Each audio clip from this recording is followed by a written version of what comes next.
Welcome to Voice of Reason.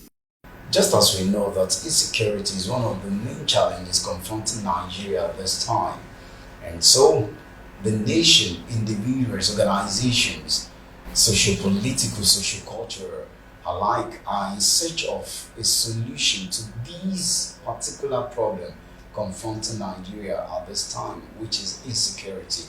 And so on the program this evening, I have an expert, a retired general in the Nigerian military. My guest on the program this evening served as a commander of the Special Task Force Operation Safe Haven in Jersey. Is retired General Henry Ayoola. A very good evening, sir. Thank you so much for your time on the program. Good evening. Thank you for having me. What will you regard as the primary causes of Nigeria's security challenges at this time? Thank you very much. I'm happy you say primary causes because we want to start at it. Let's look at it from the roots, from the root causes. Primary in the sense that the underlying issues. Okay, the first I'll talk about is what I will call a disarticulate security architecture. I've had a lot of people talk about security architecture, it's been bandied as some fresh concept in recent times. But what I see we have, really, I will call it a default rather than a deliberately designed architecture. Because ordinarily, a security architecture should actually start from the grand strategic level, as where policies are made, from policies to strategies, and of course the accompanying structures, and then of course institutions. Then you have processes, procedures, and routines and drills for doing everything, down to the lowest level of in the tactical level. That's what it should be. And I know for us, I haven't been part of this. I've been in this for about 50 years of my life. So either as a tangential participant, as a boy soldier in the military school in Zaire, as a trainer, as a student, as a keen observer, and as an active participant. So all through those 50 years, I've gone through that, and I know that there has been an evolution through the years. A case of Nigeria not having some of these strategies in place. Is it a case of Nigeria as a country developing these strategies late? That's why we have the security challenges at this time. Actually, by the document, it's due for review every 5 years. Okay. That's usually stated in the document itself. So that's okay. We've done well as far as that is concerned. Where we need to work harder, obviously, is the review in the face of emerging threats, emerging and foreseeable and contemporary threats. All of those must be kept in focus to necessitate the further review. And then of course, it's not just the review of the document alone, the update of the capacity of the security sector as a whole, the equipment and state of the art gadgets that are available. Because everything goes together. It's not just the document in isolation. It must go pari passu with the capacity of the security sector, the equipment available to them, the technology available to them, the update on those. All of those come together to update it. That's why I say we need a more deliberate design that will be updated more regularly as the challenges we require. Would you say that as a country we are fighting this insecurity the way we ought to fight it? What has taken us aback, really, is maybe we didn't have sufficient foresight, if you like, in terms of our assessment of future tasks or future threats. Let's even start from threats. Future threats. Because at the time, if you remember when the military left the leadership scene of the nation, 1999. Or the natural tendency to say, the military has been away from their primary duty, let them just face that and leave politics alone, which is good, which we are enjoying it. But that would have been a good time to also review what are likely to be future tasks, future threats, and what kind of war do we see our armed forces fighting the next 10, 15, 20 years, 25 years. That's our nation's plan. And then you then look at what kind of a keeping policy you need to come out, future, looking at that future. And then so you begin to re-equip your military accordingly. If you look at the defense budget, what is important is the capital vote, There's the capital expenditure, the votes put on that is less than 15%. It's just about 13 point something percent of the current budget. And it has never been better than that, even the previous budget. And because people don't really get the proper picture to know that military equipment are very expensive. Oh, you saw the other time we got the president, put aside $1 billion. All we were able to buy with that is just the Tucano planes. What preventive measures do you think Nigeria can come up with at this time to stem the tide of insecurity? Yeah, I love that question. When you say preventive measures, you mean things we could have done preemptively or upfront, which some of them may look too late now. But well, it's never too late as long as it can have some effect, at least a palliative effect, if nothing at all. Yeah, like I started by talking about security architecture. If that had been put in place before these challenges, started happening, then we would have been able to test the robustness and resilience and sustainability of such a system, an entire security system. And because every nation goes through that kind of test, and at the end of the day, it's able to now tell you either what you have put in place is sufficiently resilient to withstand such stress. Now, because what we had, like I said, is a default, security architecture, hence, it's not able to stand in the face of such tests. But it's never late. There are lessons to be learned. Every nation learns lessons from every encounter, every situation the nation goes through, so that subsequently you get to do those things better. Now, why I say it's self-inflicted, that more often than not, we don't learn sufficient lessons in our own case. We find that things we've been doing since the 60s, we still do them as if we are doing them for the first time. As if we've not learned anything all the while for all the number of years we have done them. There is this impression that a particular sect, a particular ethnic group in the country is responsible for the crime that we have. What will you say about this? That's a very tricky and touchy area. Strictly speaking, there are bad eggs everywhere, whether ethnic or tribal or religion. There are bad eggs everywhere. But personally, I don't believe in typology, labeling anybody based on a few bad elements or bad eggs. But when it goes beyond that, in Yoruba we talk about omoluabi ethos, where even your own parents will bring you out and cane you for delinquency, for a bad behavior. Even though, in fact, I remember in those days that if somebody comes on to report you to your parents, just to make that person really feel justified, your parents will beat you in his presence before he leaves, so that he knows that he did a good job, rather than condoning it. So condoning bad behavior is actually one of those things when I say self-inflicted. Now, so if the elders of any group at all know that your children have been accused of so thing, and you do nothing to show the rest of the world that you are not condoning it, then of course people will be justified to insinuate such. Okay, so what are we doing wrongly as a nation? I think the start point is for us as a nation, for all of us to be on the same page. You are not too sure what you see as some aggravated security situation is being seen by another person as maybe an advancement of his own cause or his own interest. That's a major problem we have. We have a clash of aspiration, clash of vision, clash of civilization, clash of culture, of course, clash of interest.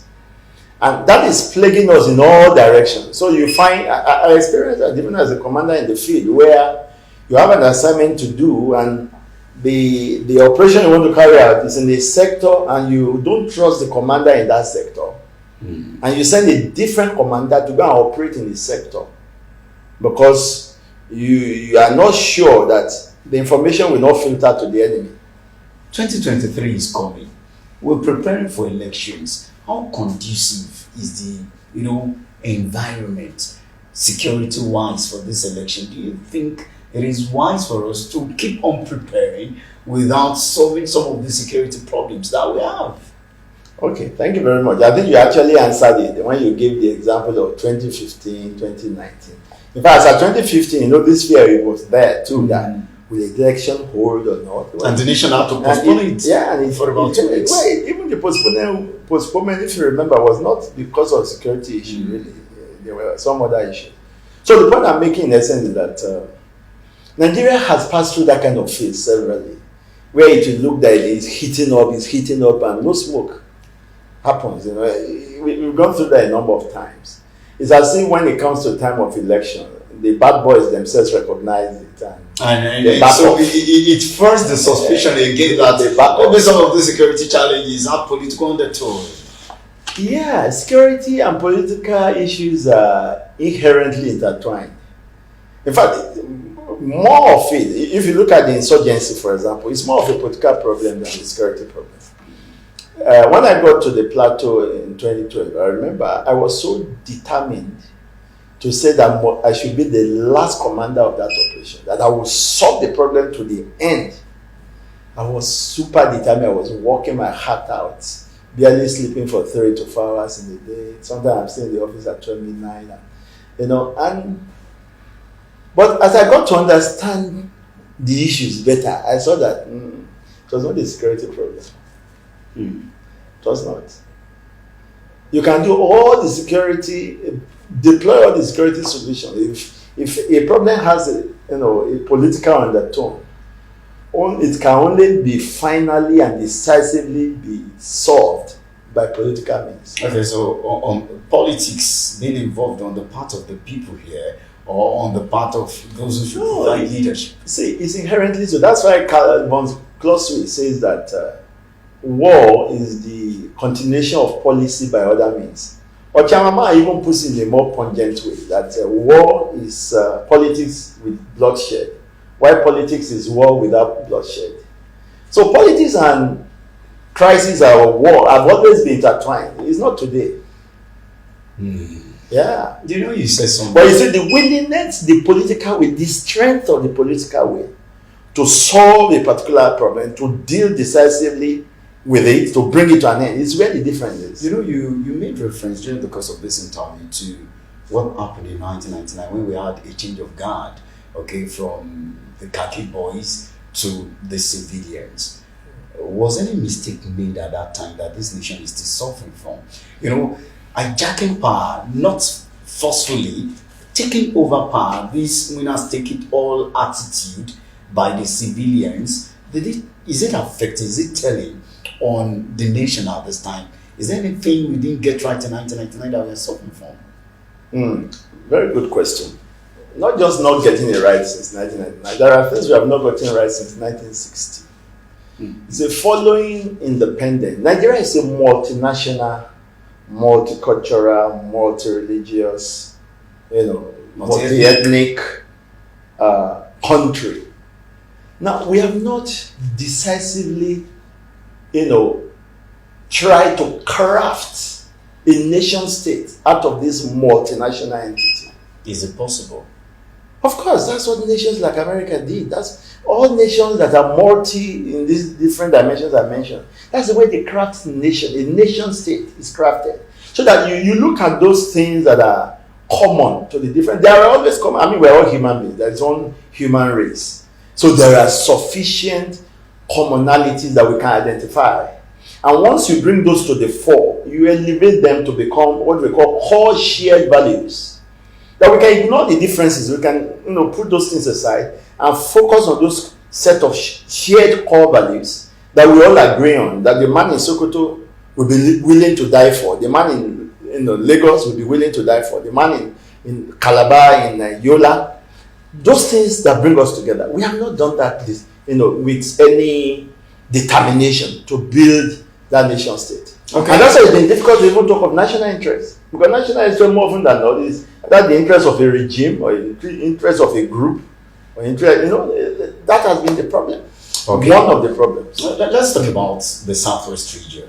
Specifically, are there challenges you've seen confronting, security-wise, confronting the Yorubaland? Well, the challenges confronting Yoruba are also confronting every part of Nigeria. It's not peculiar. There is nothing special. Nothing really peculiar, but of course, when you talk of it's cause and effect issue. A cause may be the same, but the effect may differ from place to place. Okay, because the Yoruba, we have so much promise from the beginning. I mean, with leaders like Baba Ayoola who set a very high pace for the Yoruba people and made us many firsts in many areas. You find that the Yorubas feel they've been slowed down by the peculiarity of the things happening in Nigeria. And not only that, that's also affected, I talked about the Omoluabi ethos.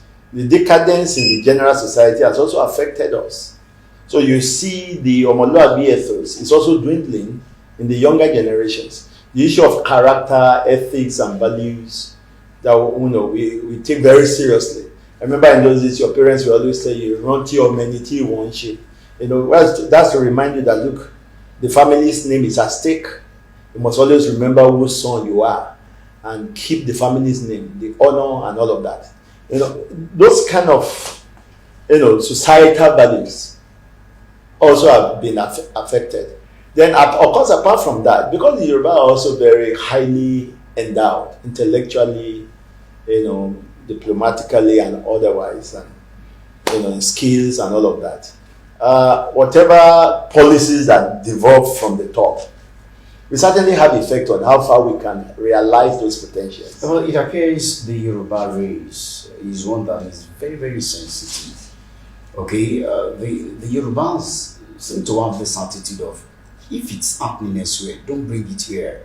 And that we saw, okay, the reactions that trailed the Owo massacre, the Gangan massacre and all that. Now, how do you think some of these can be forestalled beyond rhetorics of don't bring it near us? Let me use this opportunity to appreciate our governors. I remember when they came out with the idea of Amotekun. It was really an ingenious one, and it shows again, the usual thing Yoruba is known for, being first in so many good things. That's one step. I think what I will advise, the Amotekun is good, great idea, but obviously we can see that we need something more than Amotekun. And what we need, we have several other components similar. I'm thinking of an integrated security system, self-defense, intelligence network system that takes into cognizance and brings into convergence the hunters, okay, the vigilantes, the different elements of OPC, the Agbekoya, all of those similar self-defense, components that we have. We bring them into a convergence, so there can be, coordination and give it a leadership. Well, Amotekun is already a regional one. So, but bringing all of this into one, so that the efforts can be coordinated, and it will have a better punch than each one operating. But legal torso, the issue of law. You remember the kind of Amotekun the Southwest governors had wanted to establish was one that would, give Amotekun in Oyo State, for instance, an opportunity to make incursion into Ogun State until the federal government said no, there is no law to back up such and all that. So that you would. No, I'm not sure. That's part of the area that the federal government didn't agree with. The overlapping responsibility is not even a challenge. I think the lethality of that network, the amount of force they could be empowered to use, I think that's the major issue. But that still boils down to the issue of sub-national policing policy of the nation. Section 214 of the Constitution makes it clear that there shall be a police force. And if it has stopped there, maybe we'll have found a way around it. But he went further to say that no other force shall be established. So that's so it closes the possibility of having another one. So and that's why we've been talking. Yeah, that's why we've been talking about restructuring. I'm national chairman of restructure actualization movement. It's one of the areas we've been, advocating, and I think the need for sub-national policing is already well underscored. I don't think anybody is in doubt as to the benefits that will come out of it. Some people out of some puerile argument say, governors will misuse it. Excuse me. I mean, that everything else can be misused. So if you use the argument of misuse or abuse, then you won't do anything at all. Because there's nothing in the world that cannot be abused or misused. So state police. Yeah, so for me, not even beyond state, sub-national policing down to the level of the wards. That's what existed. That's what makes a federal state. Because we got into this centralized thing, we forgot that we are supposed to be running a federation. What makes it federation? That the federating unit have the freedom to do all of these things. And it has happened before. It's not a new thing. It's not as if it's strange. They were importing it from somewhere. That was what was wrong between 63 and 66. So it's not new, it's not strange. What's your advice to the federal government in this regard? Because it appears the federal government does not really want to develop the federal government is skeptical and all that as we wrap up. Yeah, I like that. When I hear a lot of elites discuss the issue of restructuring, I look at the fact that they say it with respect to those who are in power now. But the truth is that we are all the same. The typical black man has a KBAC mentality. This kind of feudal mentality where you want to hold power all to yourself. You don't want to devolve power. You feel like you are shooting yourself on the foot if you devolve power. Everybody can say it. I can bet you some of those who are advocating restructuring, that if you make them president tomorrow, they say, wait. When you remind them about the restructuring, they say, wait, we'll do it next year. Power is so sweet with us that we don't want to let it go. And because we've stayed in that state for so long, it's become increasingly difficult to develop power. Let's wrap it up with this call for the debate as to whether citizens should be allowed to defend themselves or not. On the social media a few days ago, you see people going to church with guns and it's gone viral. It's very funny, but it underscores maybe what the people really want at this time. So, self-defense, would you rather have the government allow the people to bear arms? What's your own concept of self-defense? Yeah, thank you very much. That's a landmark question because we have the example of the U.S. staring us in the face right now. How Americans, particularly the Republicans, have jealously guarded that Fourth Amendment law to bear arms. And when you look at the system like theirs, as structured as it is, you can still see the fallouts of that policy. Now, when you now come home and imagine the porosity of our own system, the near zero system that we run, if you allow people to bear arms, how well can you? We have not even been able to solve the problem of having identity. If I ask you for your national ID now, not many people have theirs. For how many years we have been on it? So if you don't have national identity, then you allow people to bear arms. How do you track them? How do you know who's bearing what? People some of our houses and streets are not numbered. But the difference between these criminals that are killing people at will and the people is just that it's a choice between the devil and the deep blue sea. Because if you say, okay, because of that, let people bear arms, are you going to have more problems or more solutions? I'm not saying as a thing is a utterly bad thing. No, but I'm saying there's a level of maturity and a level of functionality in the society that will enhance such a thing. For now, I don't advise. Yeah, we'll grow there one day when we can really account for one another sufficiently to be able to now allow such things to happen. Of course, self-defense, like you say, is a natural right, is a divine right, is an international right. Article 51 of the UN, defends it and all of that. But every right is usually implemented to the point of which is possible where you are. And also a big thank you to you, Retired General Harry Ayoola. Thank you so much for your time. It's been an interesting time with you on the program. That's why we're going to draw the curtain on the program today. I'm sure that our government has actually been enriched with all of these, that General has raised. Thank you so much once again for your time. Thank you. We'll meet you on the program. Same time, same station. See you.